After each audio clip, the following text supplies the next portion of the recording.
এক number rules কি ব্র্যাকেটে যদি বি থাকে ব্র্যাকেটে যদি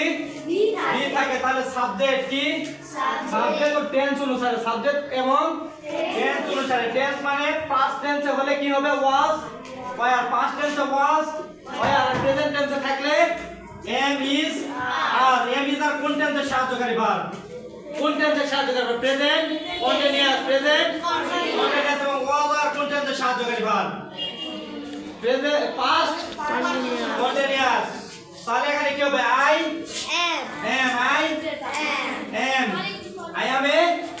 স্টুডেন্ট এটা বুঝতে অসুবিধা আছে না দুই নাম্বার রুল দেখো সাবজেক্ট যদি থার্ড পারসন সিঙ্গুলার কি সিঙ্গুলার মানে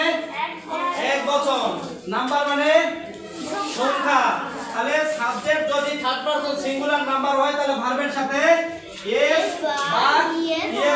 বা এস হবে হি তোর কি দিব হি